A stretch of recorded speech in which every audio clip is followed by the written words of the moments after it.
నమస్తే, నేను సిరి. జనసేన ఈ పార్టీ 2014లో స్థాపించబడింది.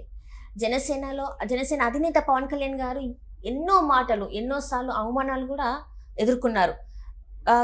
పోటీ చేసిన ప్లేసెస్లలో తను ఓడిపోవడం జరిగింది. అయినా కూడా ఎక్కడ తగ్గకుండా తను ప్రజల్లోకి వెళ్ళి ప్రజల మధ్యన ఉంటూ ఈసారి 2024 ఎన్నికల్లో మాత్రం 100% స్ట్రైక్ రేట్తోని తను గెలిచి చూపించారు. ప్రజల మెప్పుని గెలుచుకున్నాడు.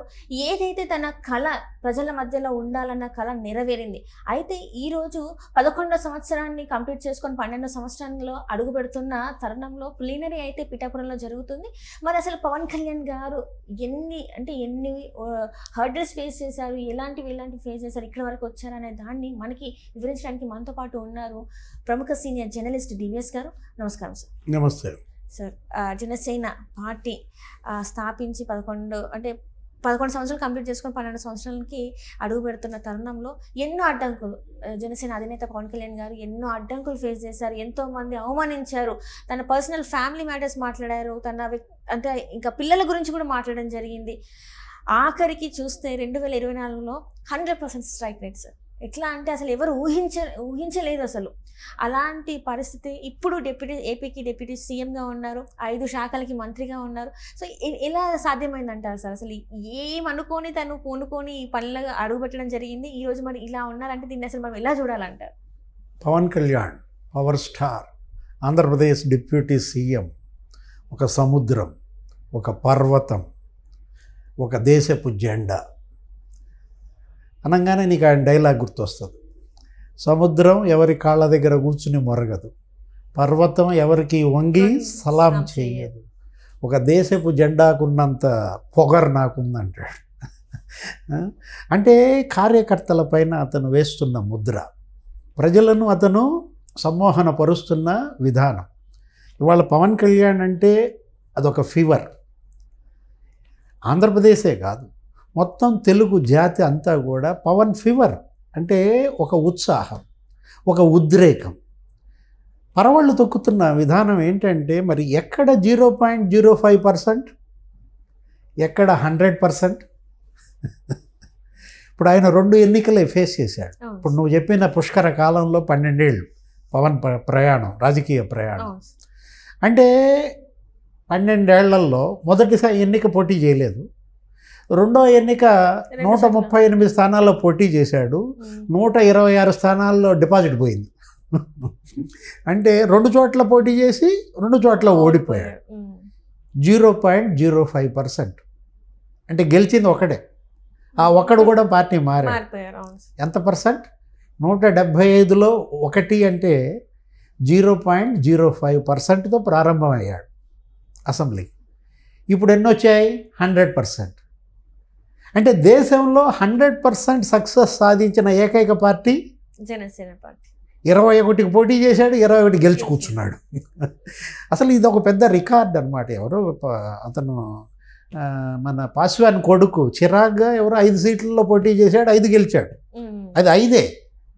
ఈయన 21 సీట్లలో పోటీ చేసి 21 గెలవడం అంటే అది ఒక పెద్ద రికార్డ్ అనమాట. అంటే 100% స్ట్రైక్ రేట్. అదే కాదు, జగన్మోహన్ రెడ్డిని ఏం చేశాడు? 151 నుంచి 11కి నెట్టించాడు. అతని పతనం, ఎవరు? ఇతని ఉత్థానం. మనం వీళ్ళిద్దరిని పోల్చాలి.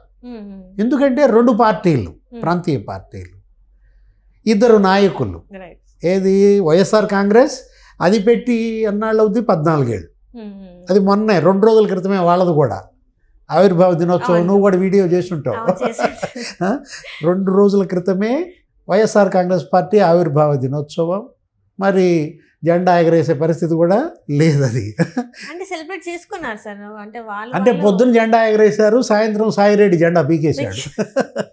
అంటే ఇప్పుడు అదే జనసేన 11 ఏళ్ళు. ఇవాళ మరి పిఠాపురంలో ప్లీనరీ, నీకు 5 లక్షల మందితో సభ పెడతాడని అతని ప్రసంగాలు ప్రజల్లో ఎంత ఆలోచన రేకెత్తిచ్చాయి.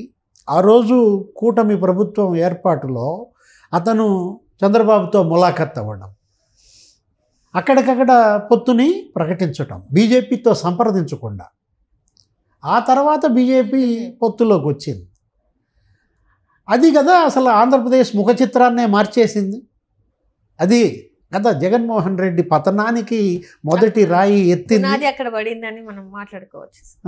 అంటే ఇవాళ అతను ఎన్ని అవమానాలు భరించాడు, ఎన్ని పరాభవాలు ఎదుర్కొన్నాడు. ప్రజలు ఆయన్ని తిరస్కరించారు, కానీ ప్రజల యొక్క మద్దతు పొందాడు. 100% స్ట్రైక్ రేట్. తిరస్కరించిన గడ్డ మీదే జెండా ఎత్తడంలో ఉన్న ఆనందం అదే సముద్రం అన్నది, అదే పర్వతం అన్నది, ఒక దేశపు జెండాకున్నంత పొగరు అన్నది అక్కడే అన్నమాట. మొన్న కూడా మాట్లాడుతూ ఏమన్నాడు, యుద్ధం చేసే రాస్తా నాది అన్నాడు.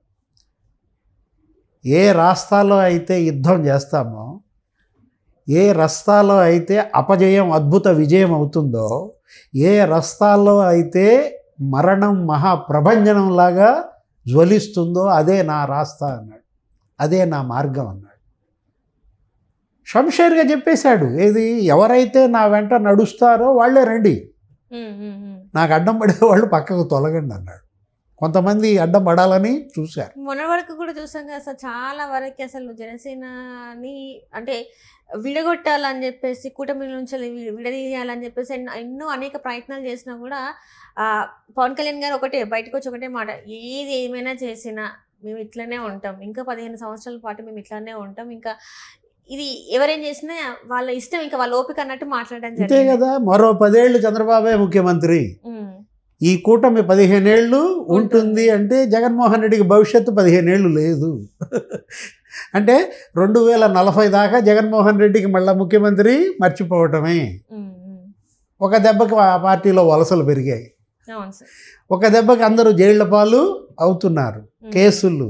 అంటే ఇవాళ నీకు ఇచ్చాపురం దగ్గర నుంచి శ్రీకాకుళం, విజయనగరం, విశాఖపట్నం, తూర్పుగోదావరి, పశ్చిమ గోదావరి, కృష్ణ, గుంటూరు, ప్రకాశం, ఎక్కడా జగన్మోహన్ రెడ్డి పార్టీకి నీకు అసలు సందు దొరకని పరిస్థితి. అటు జనసేన, ఇటు తెలుగుదేశం, బీజేపీ.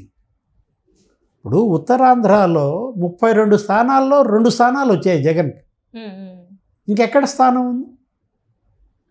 ఈ మిగతా జిల్లాలన్నిటిల్లో 2 స్థానాలు వచ్చాయి.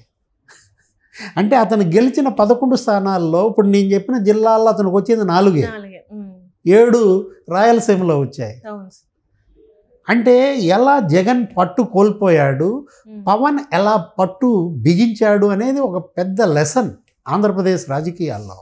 ఇవాళ జనసేన ఉత్సాహం పరవళ్ళు దొక్కుతుందంటే, నిన్న నాదెండ్ల మనోహర్ కూడా మాట్లాడుతూ ఏమన్నాడు, అది ఫ్లెక్సీలు, ఆ కట్టిన పోస్టర్లు అవన్నీ కూడా తీసేయాలి మనమే అంటూ దానికి ఒక కమిటీని కూడా పెట్టుకున్నారు. కాకినాడ ఎంపీ ఉదయ్ శ్రీనివాస్ ఆధ్వర్యంలో వాళ్ళే శుభ్రం చేస్తాము.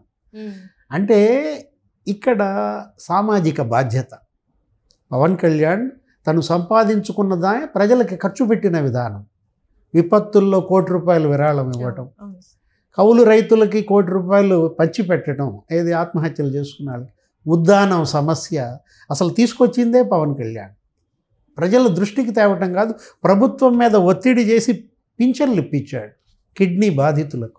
అంతర్జాతీయంగా వైద్య నిపుణుల్ని రప్పించి ఆ ఉద్దానం సమస్య, అక్కడ ఒక పెద్ద పరిశోధనా కేంద్రం, ఒక వైద్యశాల, ఎక్కడ జబ్బుందో అక్కడ మందేయాలి.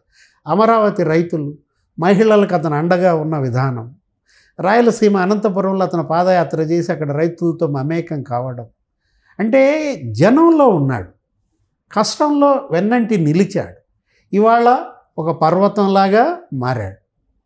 ప్రధాని నరేంద్ర మోడీ కూడా పవన్ కళ్యాణ్ ఎందుకు కలవరిస్తున్నాడు? ఇప్పుడు అసలు అతను ఒక సనాతన ధర్మం ఎత్తుకున్నాడు. ఏదో దుస్తులు కూడా మార్చి, ఏంటి అప్పుడు అమ్మవారి భక్తుడిగా దీక్ష ఒకటి తీసుకొని, వారాహి దీక్ష, వారాహి యాత్ర, అతని రథం పేరే వారాహిగా పెట్టుకుని అటు సనాతన ధర్మాన్ని భుజాన్ని ఎత్తుకుని, ఎవరైనా సరే హిందూ మతానికి గనక మీరు ఇబ్బంది పెడితే అది తప్పు అంటూ పరమత సహనాన్ని బోధిస్తూ అటు మత సామరస్యానికి పాటుపడటం, ఇటు ప్రజాసేవ చేయడం, అటు సినిమాల్లో మళ్ళా అతను అటు ఆయన అభిమానుల్ని రంజించటం, అంటే ఒక నాయకుడు ఎలా ఎదిగాడు, ఆ పార్టీ ఎంత గొప్పగా ప్రజామోదం పొందింది అంటే ఇక భవిష్యత్తు జనసేనది, జగన్ సేనది కాదు. అంటే జగన్ సేన అనకూడదు, దాన్ని సైతాన్ సేన అనాలి. ఎందుకంటే షర్మిలే అన్నది. ఏది సైతాన్ సేన, షర్మిలని పెట్టిన ఇబ్బందులు. అంటే ఇక్కడ చిరంజీవి, నాగబాబు, పవన్ కళ్యాణ్, ఆ కుటుంబం మెగా ఫ్యామిలీలో ఒక చక్కటి ఐకమత్యం, కట్టు, అది కదా కుటుంబం, తోబుట్టువుల మధ్య అభిమానాలు.